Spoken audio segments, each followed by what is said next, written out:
is a band that I have seen no talk about at all. So if people haven't heard it or aren't aware of its existence, I hope you enjoy this. Temple of Angels is their name, and this is their debut album, Endless Pursuit.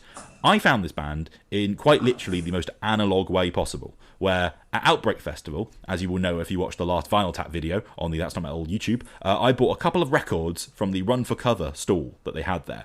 And in with those records, they gave you a 7-inch label sampler of some of the singles that they had coming out. There's that new Fiddlehead track that's just come out that was on there. We all know them. Wicker Face Brings Eternal. That name's been around a while. But then this other song comes on. And even though I just bought some records from them, I'm not someone who, like, you know, everything on Run for Cover Records is going to immediately light my fire, you know, in terms of what I go for. But this song comes on and I go, that is a bit of me. These guys are from Austin. They're from kind of, I guess, the same circle of bands that's produced, like, Narrowhead and the like. But I feel like this is an album to unite Turnover fans and Drab Majesty fans. You know what I mean? Yeah, see, like you said, I'd never heard of this band before this week. And when I looked them up, the phrase gothic and post-punk came up a fair bit, and I thought, Parents at it again? Yes. But then this one is not... It's not really that at all. This doesn't sound... Again, we reviewed the Naught record earlier this year, which I think is very, very good. That's a very fine indeed, you know, gothic-style post-punk record. It doesn't sound like that. No, this is what's weird. Like, to me, this is pure dream pop. But with a gothic edge, I think is what it is. It's you know, I was really pleased to hear that in a band because, again, alternative rock with big dream pop or shoegaze leanings is like the furthest thing from new, right? But if you take someone like Narrowhead, for example, there's that hum influence that's like all the rage at the moment. This is like what one of those dream pop kind of emo bands would sound like if instead of that they leaned way, way harder on post-punk and like 4AD gothic rock and such. It's, you know, full of the Cocteau Twins and The Cure and bits of the Chameleons and stuff. Like, the album cover even looks like an early Cocteau Twins cover, all kind of icy, gothic mood. And hearing those things brought together on this debut album, I mean, I think this is one of the best sounding records to come from this kind of school of alternative rock bands in a little while, because it's got that Will Yip mastering job, but it's imbued with this, like, seductive, swirling abyss of an atmosphere that the more sort of, I guess, you know, sort of humble band in a room type acts don't quite have. Like, I mean, yeah, we're doing kind of, you know, some formative, dreamy alt-rock stuff this coming week on the Album Club, so, you know, how did this land? Yeah, I mean, this was such a pleasant surprise. Like It I really said, is, isn't it? it was just like, again, I'd listened to this after I'd been listening to Torture Rack and Out of Heaven and all of that stuff, and I really enjoyed all of those. You've already heard that. But I wasn't really in the mood for post-punk, and then when this came on and it was that sweeping, shimmering, beautiful dream pop done to such a great stand. Like you say, Cocteau Twins, Echo and the Bunnymen, The Cure, Dear Kate Bush, even some of the National at their poppiest. It's just like ear candy. Yeah, I think it almost, again, I heard singles first, but if you were to press play on this record, it almost would fool you where the opening title track is just all that, like, lush, dark dreaminess, and that might just set you into kind of, you know, okay, close your eyes, drift away, this is going to be a vibe record. But it was so encouraging that they can actually really pen a great standout song as well. Because Tangled in Joy, when it comes in, is like genuinely one of the best singles I've heard from a band like this in years. Like, that main guitar riff, which twinkles with all of the bliss and the playfulness of like an upbeat Cure single, I just love that. Like, it lights up the room when it starts. I mean, I'd go one further than The Cure. That reminded me of Tears for Fears. I'll take it.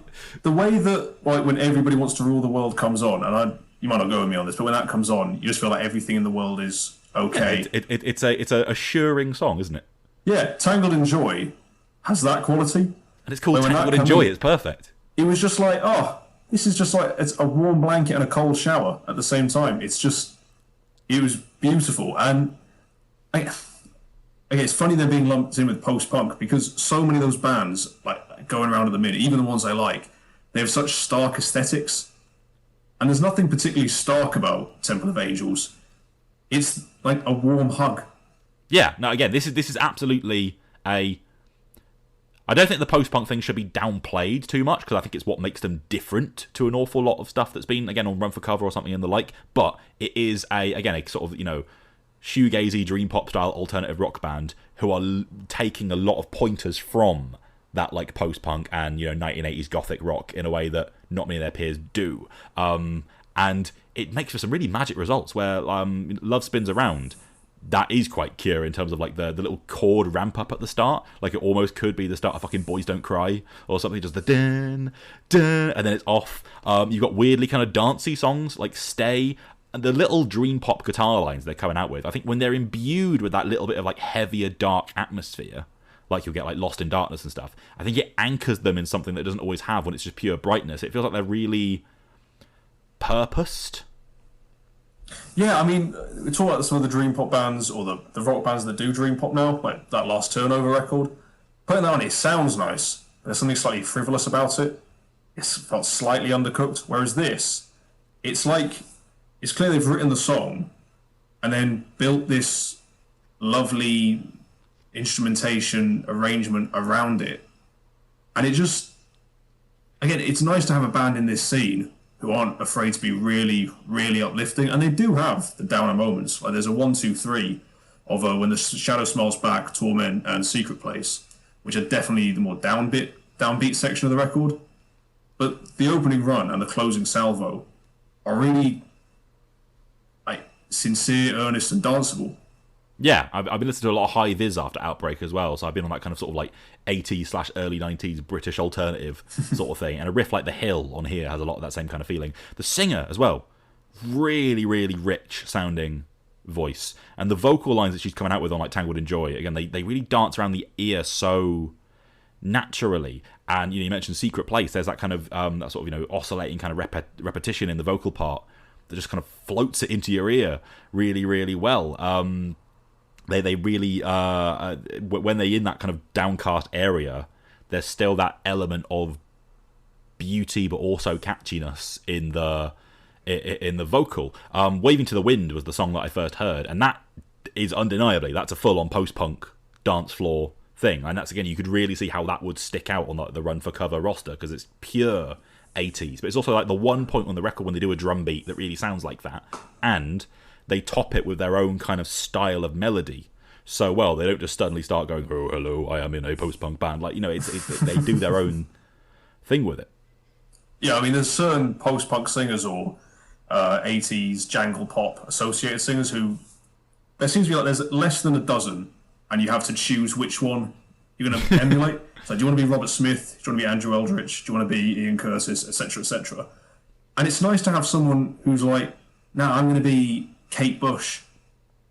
Like, that sort of really swelling, beautiful vocal tone. I don't know, just small details like that, I think, make such a difference. And I think the songs are great anyway, but like you say, it never, even when it goes dour, it never feels kind of try hard.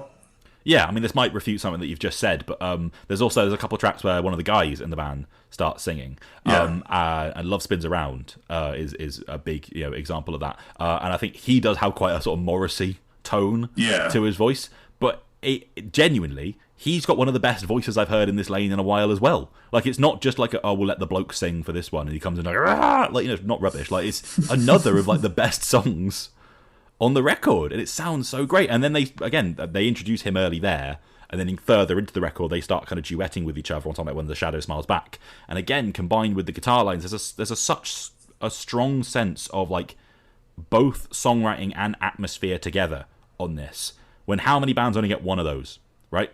Like, this is a record that you're really going to get lost in come autumn time, but it's for the melodies as much as it is the kind of sonic, kind of job on it. And I think that's very, very encouraging. I'm really glad you mentioned Morrissey, actually, because I know he's, even outside of his character, just as purely as a singer, he's quite a divisive one. And even as someone who likes his voice, people who try and emulate it, 99 times out of 100, it's just, it makes your shoulders ache with the second-hand embarrassment. It's a really tough thing to get right. Oh yeah, he doesn't sound like he's doing an impression. It generally sounds like it's a very unforced record, I think. No, that's exactly what I'm going to say. Like, he's clearly taking notes from the Smiths, but it's still his voice. Like, he's not giving that. He's not giving it that. But that sort of resonance.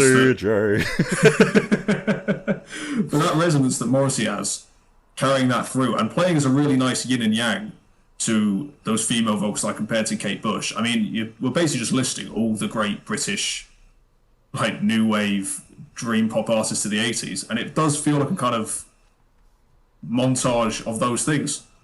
Yeah, I think, you know, maybe if you miss what bands like Turnover or whoever sort of used to do, but with like a really beautiful kind of gothic atmosphere and, you know, tone of its own, you should definitely check out this Temple of Angels record. I mean, I don't get super excited by stuff from this world that often, but this is the most one has felt like it's aimed at me in quite a lot of time. Like, generally, like, we spoke about all those extreme records before. This is one of my favourite records of this episode. I think this record is very, very good indeed. And from a band I just hadn't heard of prior to about 2 weeks ago, you know, I've seen, you know, the least talk about of any of the bands we're talking about in this episode. That might be the circle I'm in, but like, I really think people should get on this one. So that is Temple of Angels, Endless Pursuit.